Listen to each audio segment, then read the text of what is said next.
So on stage, very first spring swing, 1959, the first production was Oklahoma, directed by Robert Cooper and Nicholas Gerasimus.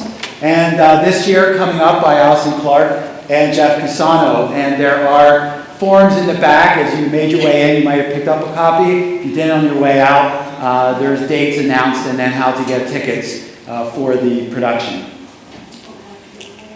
So taking a look at our present, as I mentioned to you, throughout the literature that I was seeing of our past was this quest for excellence. And what I want to show you during the present section is I'm going to show you a lot of information. And I'm not going to say I'll describe the information, but I'm not looking to create opinions. I believe that everyone's entitled to their own opinion. But the reason I share this information is because I believe everybody's entitled to their own opinion, but not their own facts. So when I came into the district, I felt it was important to go through, what I read in the books and the literature. You go through an entry plan. I'm like, okay. And at first when I started the entry plan, I thought, well, it's an entry plan that you do as a new leader, and it's information that you get as an individual leader that then guides you going forward. But I quickly as I was looking at the feedback and as I was talking to people, I quickly realized that this entry plan needs to be something for the entire district. It cannot be for just me. And so part of this evening is to share with you where I am in the entry plan for us as a district, what we're continuing to work through this year, and learning where we are as a district. And how all that information that I'm gathering from you, from our professional staff, our parents, our community, our students, and how that information will really guide us going forward in creating a shared vision. So I wanted to stop and say, okay, where are we? We have as our mission educating, inspiring, and empowering every student every day. So I wanted to know, how does the community, how does the staff, how do the parents feel we're doing?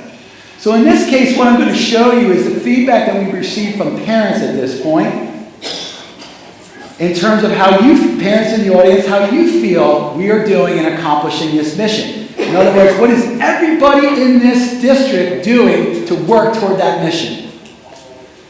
So when I asked, how are we doing? To educate, inspire, and empower every student every day.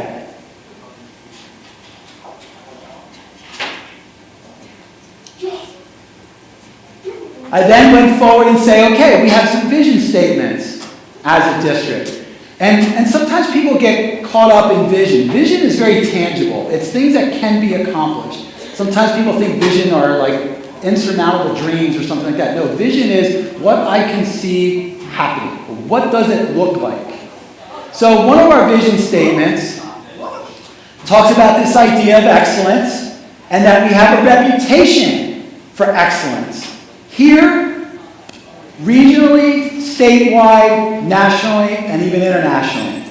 So how do our parents feel that we're doing in accomplishing this vision? So how are we doing to establish a reputation of excellence at the local, state, national, international levels? We have another vision statement that says we are a 21st century school system committed to preparing every student for success in an interdependent global economy. How are we doing? How are we perceived?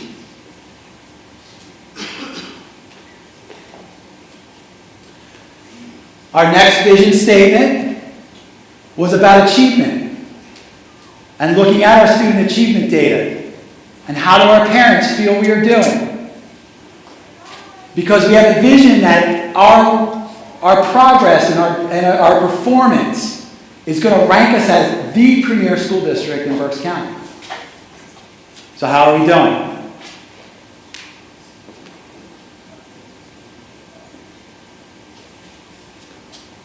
Our last vision statement talks about a strong home and school connection within each building and throughout the district.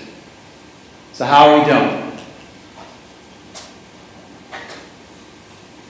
How do parents feel what their role is in developing this shared vision? So why do I show you this? Somebody looking at this, well, it's perception data. Well, it's saying perception is reality. I also believe this.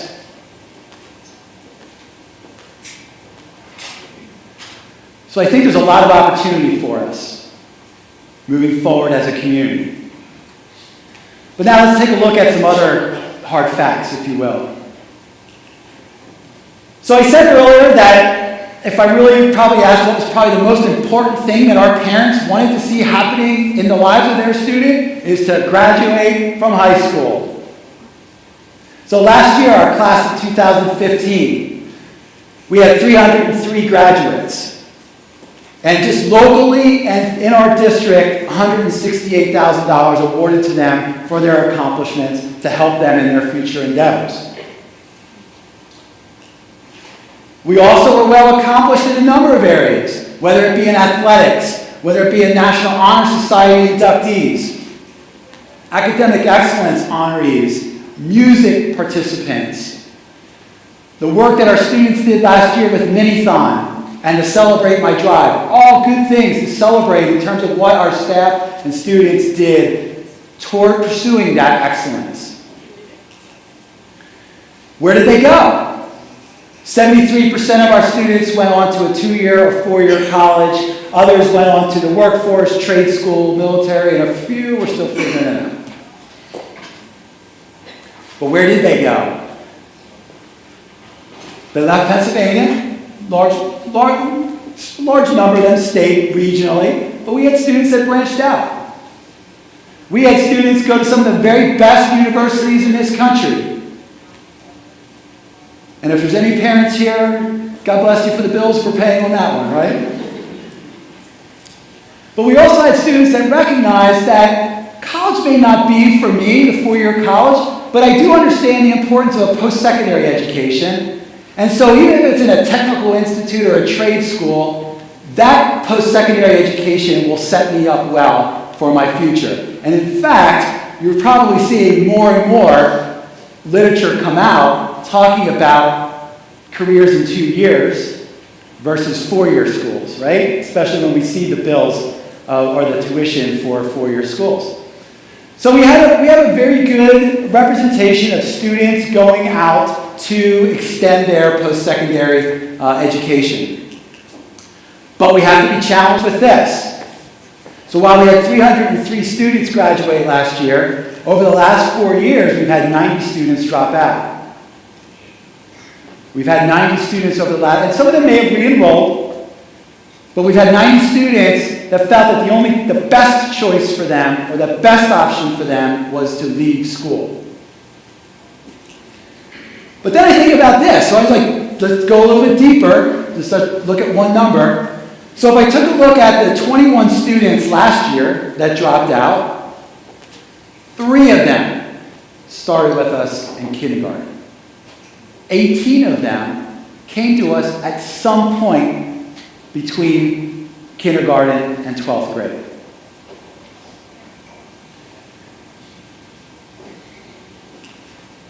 So here's some academic achievement data, because a lot of the feedback that I was getting to was, improve achievement, improve our scores, improve our ranking, and we had that vision statement that talked about where we felt it was important that we ranked. So this is a comparison of taking a look at PSSA, that we have grades 3 through 8 in reading, math, and science, combining those proficiencies, and comparing where we are with the other 18 school districts in the county. And so again, I'm just going to show you these slides so that you can see visually where we rank. So this is PSSA proficiency for last year.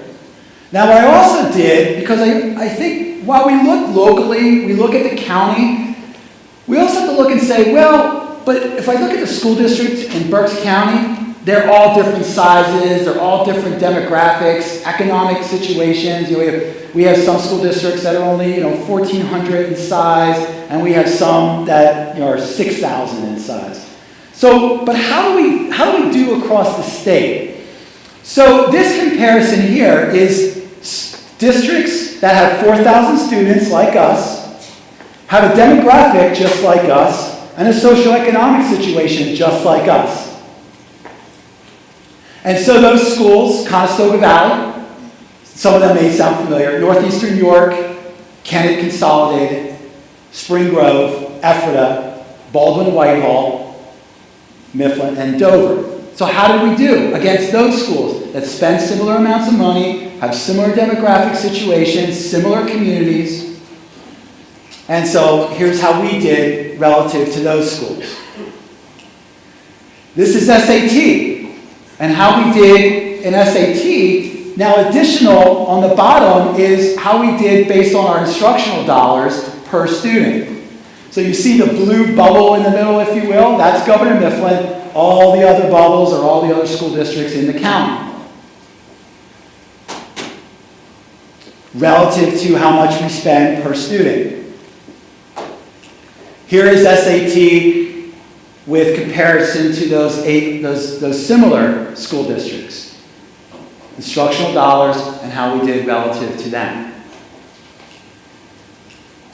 This is PSSA 2015 PSSA proficiency. Again, instructional dollars.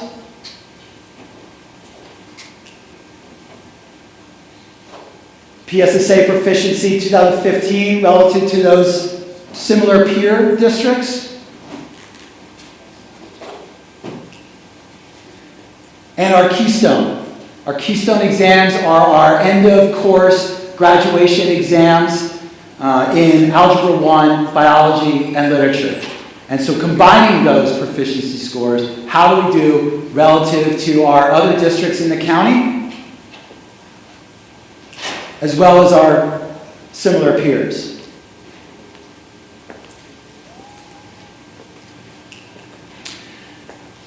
For the last year, school performance profile, which is fairly new in the state of Pennsylvania. High schools probably are the schools that have the most that goes into factoring that score. And so with the changes in some of the assessments last year, the only school performance profile scores that were released were those for high schools. And so this shows how our high school did with our school performance profile relative to other school districts in the county. And that school performance profile is made up of Keystone exams, it's made up of advanced placement, it's made up of SAT, it's made up of growth and achievement together. So this is how we did relative to our peers in the county and relative to our similar peers.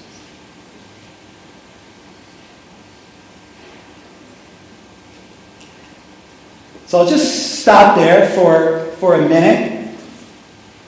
As you can see, we have some opportunity. You sort of see some middling in there, in the middle. So we have some students that are performing really well. And then we have some questions about maybe some students that are not, and what is happening there. So that's some of our academic data, quick visuals to see a pattern of where we are as a district relative to the county, relative to similar peers. Going to what we said our vision statement is, what we expect. So I know on the minds of some people is, well, how are we using the resources that we're given to educate our students? So I dug into the history books and found 1963. This is how we divided the budget. 61% of our budget was spent on instruction. And then other portions on buildings, building operations, and so forth. That really has not changed very much. It's still the same that we have the majority, and that's what you would think would be in a school system. What's important to keep in mind in a lot of these pies is in schools, all of these dollars are toward people. This is a people-heavy business. We don't spend a lot of money on raw materials. We don't spend a lot of money on equipment. Our dollars are all towards the people that work with our students. So I know that, and I present some of this information going forward because you read a lot in the paper about the budget. Well, we don't have one, but you know, it's, I think May, I'm hoping May, but it's interesting because our governor next week is going out with presenting the 16-17 budget. So when we look at, and you hear things like pension reform, cyber schools, special education, what are some of those rising costs? Well, here's our facts from our budget picture. And I want to talk here a little bit what our budget story is. You've probably read in the paper where some school districts have had to take out loans or lines of credit, and those school districts require a lot more state assistance than we do because of our relative wealth. So just it fluctuates each year, but we're between 75 to 80% of our school district budget that comes from local tax dollars. And in our budget, 70% of that is people. Salaries, benefits. And so when we go down through some hard conversations about budget and how we finance schools, we're left with raising our revenue locally, but if we have to cut expenditures, that affects things locally too. And then I'm going to show you some things because sometimes people hear, well, the state has increased their funding, or they haven't, or what's controlled costs versus uncontrolled costs. Well, here's our revenue picture. In 2009, 2010, this is what we collected from the local property owner in the form of real estate tax for 2009, 2010, and what we collected in 2014-15. From the state, this was our experience. I'm really hoping you can read the numbers back there. So basic instruction subsidy that we received from the state in 2009, 2010 was at $4.8 million. That number last year was 5.5. In special education, in 09-10 was 1.9 million, and in 2014-15 it stayed 1.9 million. Make a mental note of that number. Retirement contribution, what we received from the state to help offset our costs for retirement in 2009-10, $678,000. In 14-15, $2.9. Charter school, we used to receive for cyber charter or other charter schools, we received some state support for the payment of those tuition bills. In 14-15, we no longer received those dollars. And in fact, I think 9-10 was the last year we received any dollars to support our tuition payments to cyber charter or to regular charter schools.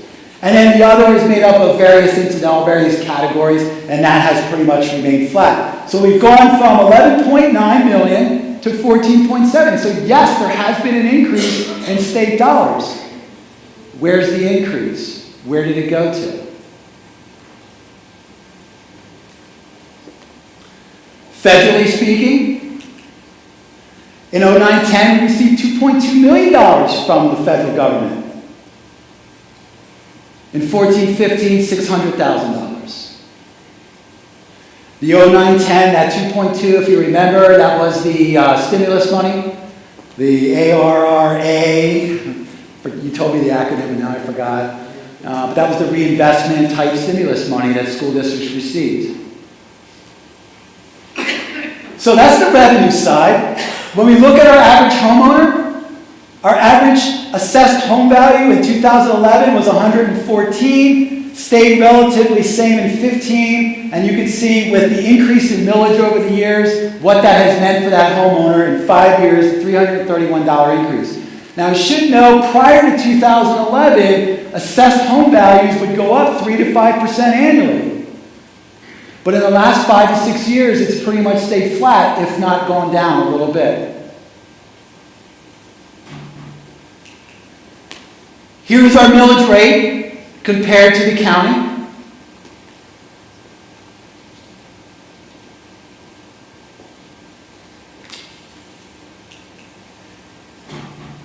A couple months ago, in a conversation with a gentleman, he said, you know what I don't hear discussed in this district is austerity.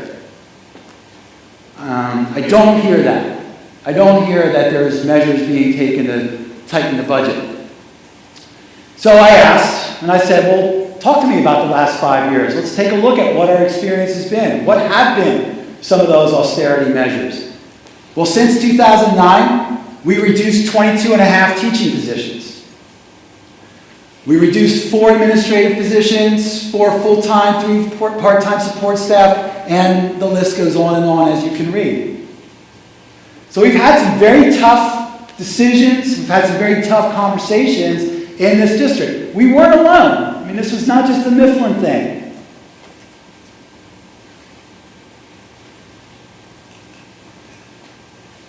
Despite all of those measures, we find ourselves with a budget of last year, a $68.6 million budget versus 53.9 back in that same time frame that I've been sharing with everyone.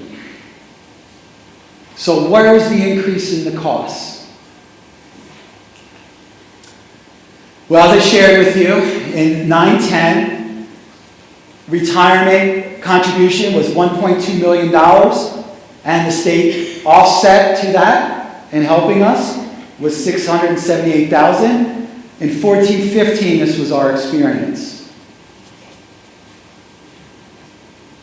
Because the pension fund has been underfunded, and we're doing a lot of catch-up, what the projection in 2019, 2020 for pension contribution locally is $10.1 million to be offset by a projected state contribution of $5 million.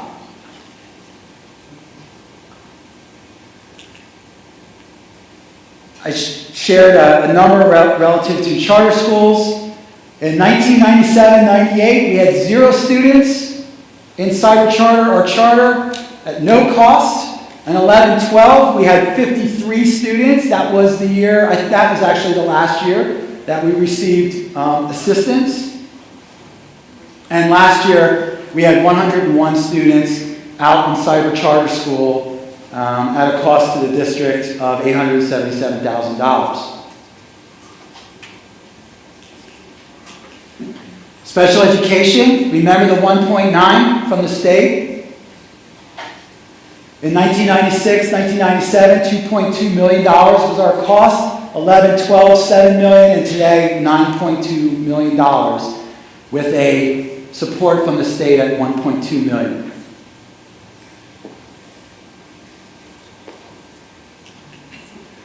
So we're at this point where we have some perception data of where the public feels we are presently. We have some academic data and how we are doing relative to our mission and to our vision. We have some financial data and how we're going to work to support it going forward. But despite all that, I think this is a great time in education.